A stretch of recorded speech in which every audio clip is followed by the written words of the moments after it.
भारतको मध्य प्रदेशमा हालै सम्पन्न चुनावमा सत्तारूढ भारतीय जनता पार्टीले आफ्नो 18 वर्षे शासनकाल लम्ब्याउँदै 2/3 प्रचण्ड बहुमतसहित चुनाव जित्यो। त्यो चुनाव अगाडि भारतीय मिडिया पोर्टल लल्लन टपसित कुरा गर्दै एक युवाले भने, गांधी जी ने देश बांटा और नाथूराम गोडसे ने उन्हें गोली मार दी।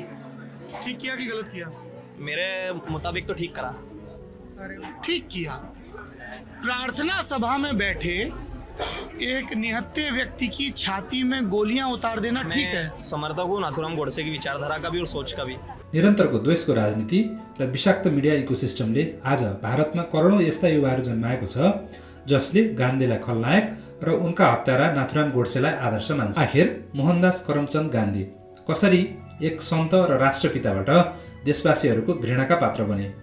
उनको हत्यारा नाथूराम गोडसे कसरी इतिहासकै खलनायकबाट नायक दरिन पुग्यो? हिजो र आजको भारतबारे यस्तै प्रश्नहरूको जवाफ खोज्ने बोधको आजको यात्रामा तपाईहरूलाई स्वागत छ। यात्रामा तपाईहरूसँग संवाद गर्न उपस्थित छु म जीवन छेत्री। आजको विषयवस्तु एउटा घण्टौं लामो वृत्तचित्र बनाउन पुग्ने खालको छ, तर पनि त्यसलाई यो छोटो भिडियोमा समेट्ने प्रयास मैले गर्नेछु। यसअघिको अङ्कमा मैले अयोध्यामा राम मन्दिरको उद्घाटनलाई लिएर बिजेपी सरकार र शङ्कराचार्यहरूबीच चलेको विवादको चर्चा गरेको थिएँ। त्यसयता मन्दिरको उद्घाटन र त्यहाँ मूर्तिको प्राण प्रतिष्ठा नामक कर्मकाण्ड भइसकेको छ। सँगै आजको भारतमा दुई शब्दावली चर्चाको उत्कर्षमा छन्: हिन्दू राष्ट्र र राम राज्य। आस्थाको राजनीति सम्बन्धी मेरो यो सिङ्गो भिडियो श्रृङ्खलाको केन्द्रीय मुद्दा नै हिन्दू राष्ट्र रहँदै आएको छ र त्यसको चर्चा जारी रहनेछ। श्रृङ्खलाको यो अङ्कमा भने म राम राज्यको चर्चा गर्नेछु। भारतमा सर्वप्रथम राम राज्यको मुद्दा उठाउने र प्रचलित गराउने व्यक्ति थिए मोहनदास करमचन्द गान्धी। पूर्वीय दर्शनको ज्ञान केन्द्रित र भक्ति केन्द्रित दुई भङ्गालाहरूमध्ये उनी भक्तिवादी वैष्णव वेदान्तका पक्षपाती मानिन्थे। उनी गीता ग्रन्थलाई माता भनेर पुकार्थे, आफूलाई परम राम भक्त मान्थे। त्यसैले राम राज्यको जिकिर गर्दै उनले लेखेका छन्,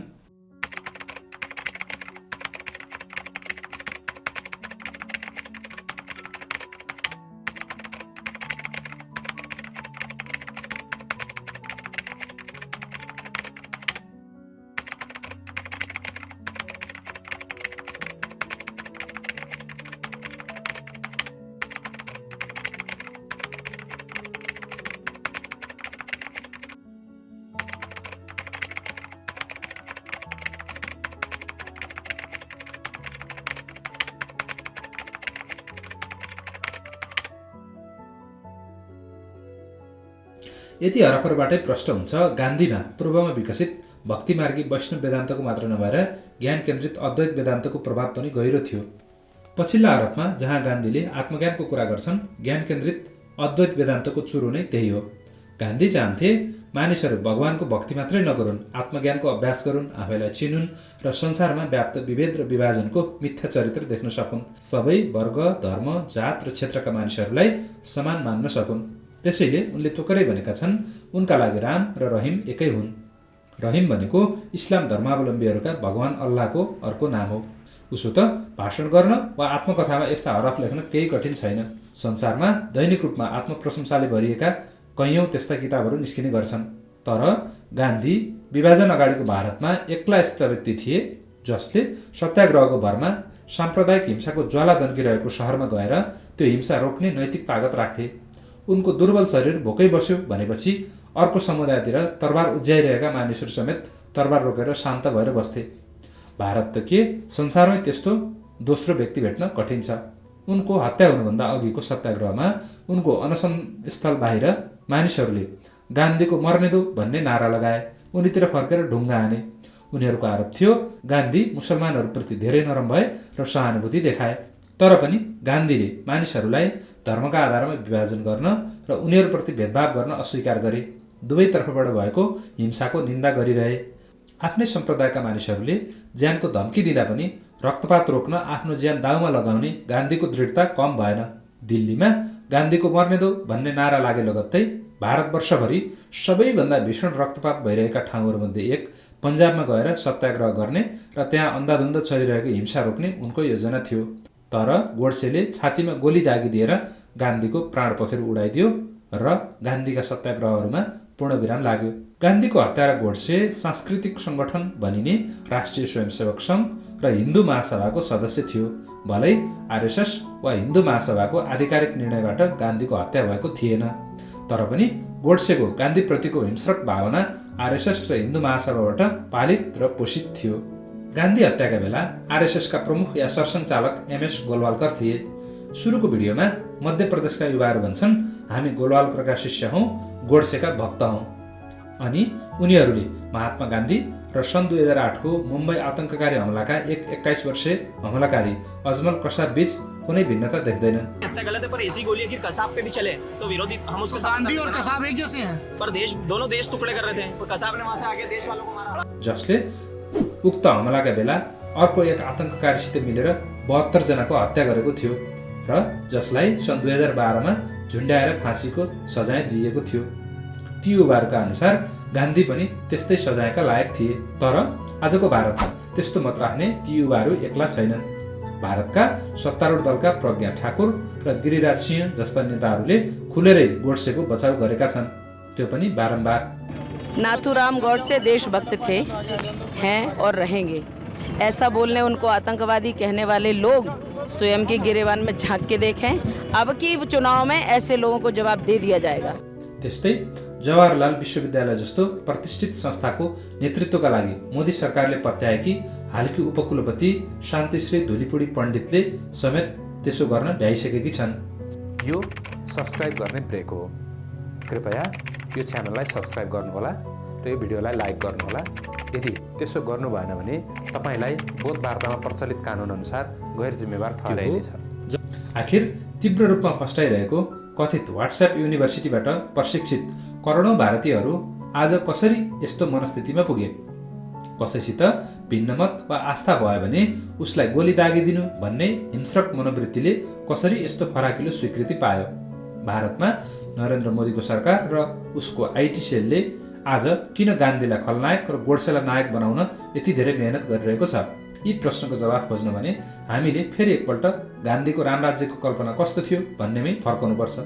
दुई भयावह विश्वयुद्धहरूदेखि मुसोलिनीको फाँसीवादसम्म, हिटलरको नाजीवादमा भएको यहुदीहरूको आम संहारदेखि स्टालिनको सोभियत सङ्घका कुख्यात गुलागहरूसम्म, पश्चिममा विकसित राष्ट्र राज्यको आधुनिक अवधारणाका बलिवेदीमा 20औं शताब्दीको पहिलो आधा अवधि नहुँदै 12 करोडभन्दा बढी मानिसहरूको बलि चढिसकेको थियो। यो सब देखेका गान्धी राष्ट्र राज्य निर्माणका लागि पश्चिममा विकसित अभ्यासबाट नै दिग्भ्रमित भइसकेका थिए।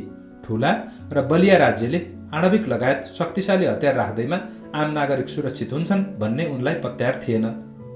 पश्चिममा विकसित राष्ट्र राज्यहरूको एकहोरो समृद्धिको रटान पनि उनलाई मन परेको थिएन। त्यसैले उनी चाहन्थे स्वतन्त्रतापछिको भारत पूर्ण रूपमा विकेन्द्रित मौलिक किसिमको आध्यात्मिक लोकतन्त्र होस्, जहाँ बलियो केन्द्रीय सत्ताको सट्टा हजारौं विकेन्द्रित आत्मनिर्भर ग्राम गणतन्त्र वा भिलेज रिपब्लिकहरू हुन्। हरिजन पत्रिकाका धेरै अङ्कहरूमा उनले त्यस्तो राजनीतिक परिपाटीको विस्तारित ढाँचा समेत कोरेका छन्। उनी चाहन्थे हरेक व्यक्ति आफ्नो मालिक होस्, तर त्यो मालिकत्वलाई आत्मज्ञान र भक्तिको मार्गबाट आफैलाई मुक्त मानव बनाउनमा खर्च गरोस्, अरूमाथि थिचोमिचो र शासन गर्न उद्यत नहोस्, मानिसका सीमाहरूलाई सम्मान गरोस्, प्रकृति र पृथ्वीलाई श्रद्धा गरोस्, भौतिक नभई आध्यात्मिक समृद्धि उसको अन्तिम उद्देश्य होस्। स्वतन्त्र भारतको यस्तो भविष्यको लागि विरोधी त के, गान्धीले आफै फलाएको काङ्ग्रेस पार्टीका जवाहरलाल नेहरू लगायतका मानिसहरू मन्जुर थिएनन्। त्यसैले स्वतन्त्रतापछि भारतले पनि पश्चिमा राष्ट्र राज्यहरूकै बाटो समात्यो। गान्धीको सपना सपनै रह्यो। तर गान्धीका बाणीहरू जुन पुस्तकहरूमा सङ्ग्रहित भए ती आजका दिनसम्म पनि उत्तिकै विचारोत्तेजक र सान्दर्भिक छन्। कुनै पूर्वाग्रह बिना उनका शब्द पढ्नेहरूले आज पनि उनबाट प्रभावित भएर आज संसारभर स्थापित राष्ट्र राज्यहरूको औचित्यमाथि प्रश्न उठाउन सक्छन्, अहिंसाको शक्ति र प्रभावकारिता महसुस गर्न सक्छन्, विश्वव्यापी प्रदूषण र जलवायु सङ्कट देखाएर अहिलेका राज्य संस्थापनहरूलाई सोध्न सक्छन्, निरन्तर आर्थिक वृद्धिको नीतिले मानिसलाई धनी त बनायो, तर पृथ्वी मानिस बाँच्नै नसक्ने गरी बिग्रियो भने त्यो धनको के काम? यसरी युगान्तकारी विचार जन्माउने र त्यसलाई व्यवहारमा उतार्ने व्यक्ति थिए महात्मा गान्धी। ये माफी मांगना जरूरी है क्या? देखना चाहता हूँ तुम में कितनी हिम्मत है। बोले तो चांटा मारना आसान है, माफी मांगने के लिए हिम्मत चाहिए बेटा। ये कायरों का काम नहीं है। जाओ बेटा। क्या बापू फिरकी ले रहा है ना अपना? नहीं बेटा, सच है। वो तो उस विद्वान प्रोफेसर को चाहती है, तुम्हें नहीं। कल जाकर उसे सच बता दो। झूठ बोलते रहोगे तो एक ना एक दिन छोड़ के जाएगी तुम्हें। अरे सच बताएगा तो कल ही छोड़ के जाएगी ना बापू। तुमने वचन दिया था मेरा एक काम करोगे। ये कैसा काम है बापू? कोई दूसरा काम बताओ ना। भाई मेरा तो यही काम है, सत्य की राह पे चलो। जबकि अर्कोतिर आरएसएसका सबैभन्दा प्रभावशाली सरसङ्घचालक एमएस गोलवालकरले सन् 1938 मा प्रकाशित पुस्तक वी आवर नेसनहुड डिफाइन्डमा लेखेका छन्, to keep up the purity of the race and its culture, Germany sucked the world by her purging the country of the Semitic races, the Jews. Race pride at its highest has been manifested here. Germany has also shown how well nigh impossible it is for races and cultures having differences going to the root to be assimilated into one united whole. A good lesson for us in Hindustan to learn and profit by. अर्थात् उनका अनुसार भारतले हिटलरको जर्मनीबाट कसरी सिङ्गो नस्ललाई देशबाट मेटाउने भन्नेबारे प्रशस्त सिक्न र फाइदा लिन सक्छ। देश निर्माणको यो भिजन महात्मा गान्धीको भन्दा 180 डिग्रीले फरक छ। यो पूर्वीय दर्शनका दुवै धाराहरूको प्रतिकूल र भारतका लागि पूर्ण रूपमा आयातित मात्रै होइन, इतिहासको खास अन्धकार कालखण्डमा एडोल्फ हिटलर नामक रक्तपिपासु जर्मन शासकको भयानक हिंस्रकताबाट जन्मेको विचार प्रणाली थियो। त्यसैले आजको भारतमा व्हाट्सएप युनिभर्सिटी छेर्न नभएको कुनै युवाले गान्धी र गोलवालकरलाई निष्पक्ष रूपमा परख गर्यो भने उसले कसलाई नायक र कसलाई खलनायक देख्छ भन्ने प्रश्न छ। जबकि आजको भारतीय सत्ता संस्थापन खुलेर गोलवालकरको पक्षमा र गान्धीको विपक्षमा खडा छ। भलै बेला बेलामा भाजपाका नेताहरूले गान्धीको ओठे प्रशंसा किन नगरून्। त्यसैले बिजेपी र उसको आइटी सेलले निरन्तर यस्तो वैकल्पिक इतिहासलाई स्थापित गरिरहेको छ जहाँ गान्धी भारतको विभाजनका कारण हुन् र गोलवालकर र गोडसेहरू भारतका उद्धारकर्ता। जबकि ब्रिटिस शासनका आखिरी दशकहरूमा भारतको विभाजन रोक्न गान्धी र नेहरूले हर तरहले प्रयास गरिरहँदा भिडी सावरकरको हिन्दू महासभा र मोहम्मद अली जिन्नाको मुस्लिम लिगले एक स्वरमा हिन्दू र मुसलमान एकसाथ रहन नसक्ने भन्दै दुई देशको निर्माणको लागि चर्को पैरवी गरेका थिए। दोस्रो विश्वयुद्धको बीचमा सन् 1942 मा गान्धी लगायतका काङ्ग्रेस नेताहरू भारत छोडो अभियान अन्तर्गत अङ्ग्रेजहरूको जेलमा सडिरहँदा हिन्दू महासभा र मुस्लिम लिगका नेताहरू ब्रिटिसहरूसँग भावी विभाजित भारतको गृह कार्य गरिरहेका थिए। त्यसैले आज भारतको सत्ता संस्थापन चाहन्छ मानिसले गान्धीलाई आतंककारी जस्तै खतरनाक व्यक्ति सम्झुन्, निन्दा र गाली गलौज गरून्, उनले लेखेको नपढुन् र उनलाई नबुझुन्। उनको विचार जसलाई गोडसेको गोलीले मार्न सकेको थिएन, जसको आलोकमा मार्टिन लुथर किङले अमेरिकामा अश्वेतहरूको अधिकार स्थापित गरेका थिए। नेल्सन मण्डेलाले दक्षिण अफ्रिकामा जातिभेदी शासनलाई पराजित गरेका थिए। त्यो विचारलाई आजको भारतीय संस्थापनले बिस्तारै मार्दै गइरहेको छ। त्यसका लागि एकपल्टमा एउटा झुट्टा व्हाट्सएप मेसेज पठाउनु नै काफी भइरहेको छ। तर अब त बिस्तारै धेरै राज्यका पाठ्यपुस्तकहरूमा गान्धीको दानवीकरण र गोलवालकरको देवत्वकरण सुरु भइसकेको छ। सम्भवतः गोडसेको देवत्वकरण पाठ्यपुस्तकमा पुग्नका लागि पनि अब धेरै कुर्नुपर्ने छैन। नरेन्द्र मोदीको नेतृत्वमा विश्वशक्ति बन्न निस्केको भारतमा हालसालै भएको एउटा सर्वे अनुसार सन् 2023 मा 14 देखि 18 वर्षको उमेर समूहमा हुने किशोर किशोरीहरूमध्ये 1/4ले कक्षा 2 को क्षेत्रीय भाषाका वाक्यहरू समेत पढ्न सक्दैनन्। आधाभन्दा बढीले 3 अङ्कको सङ्ख्यालाई 1 अङ्कले भाग गर्न सक्दैनन्। अङ्ग्रेजीका साधारण वाक्य 57.3% मात्रै पढ्न सक्छन् र तीमध्ये 4 मा 3 ले मात्रै त्यसको अर्थ बुझ्न सक्छन्।